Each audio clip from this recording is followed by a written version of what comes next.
आप याद दिलाएं इस देश को, 76 में भारत की पार्लियामेंट में 42nd कॉन्स्टिट्यूशनल अमेंडमेंट पास हुआ।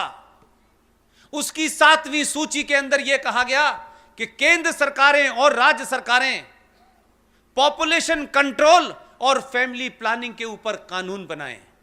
76 में ये लोग नहीं थे सत्ता में। अपने सेमिनार का टॉपिक और मौजू बदलिए। ये सीएए पे जो लोग भी इस देश में, खास तौर से सनातन के मानने वाले ये लोग जो भी सेमिनार कर रहे हैं, ये उस प्रोपेगेंडा को आगे बढ़ा रहे हैं। एक कानून बन गया, अब उस पर चर्चा किस बात की है? अब तो उसके ऊपर अमल करने का समय है। आप उस पर चर्चा कर रहे हैं। उसने अब तक 800 हिंदुओं को नागरिकता दे दी है।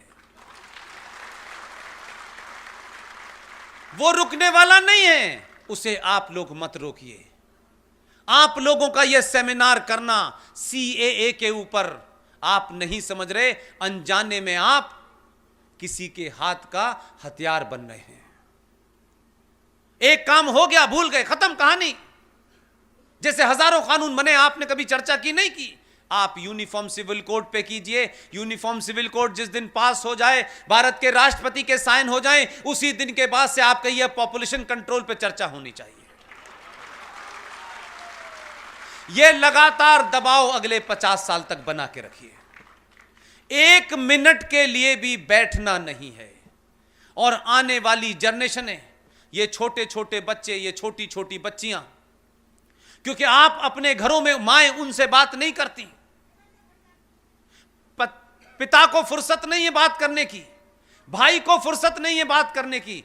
इसलिए समस्या यह हो गई है कि जो बच्ची से उसकी मां बात नहीं करती, जो चमत्कार के उसमें जने कहां कहां चली जाती हैं। आप उस परंपरा के लोग हैं कि आपको चमत्कार की जरूरत नहीं है, आप अपने आप में एक चमत्कार हैं।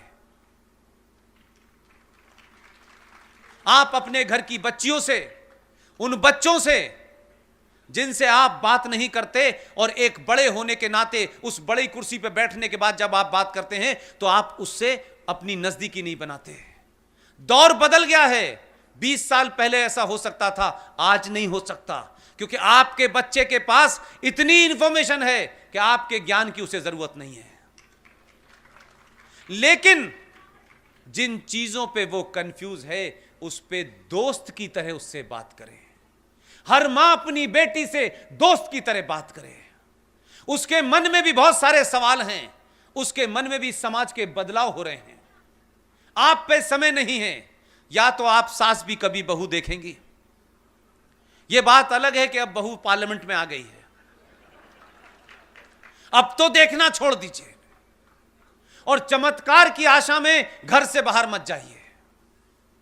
जितना समय अपने परिवार, अपने बच्चों के साथ बात करेंगी, मुझे पूरी उम्मीद है कि आपकी बेटी, उसके अंदर भी बहुत सारे बदलाव हो रहे हैं।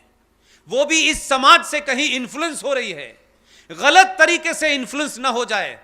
दोस्त बन के उससे कहिए कि शहर में सबसे अच्छी पिक्चर लगी है, मैं सिर्फ तेरे साथ ही देखने जाऊंगी। जिस दिन आप ये करने लगेंगे, वो आपकी बेटी,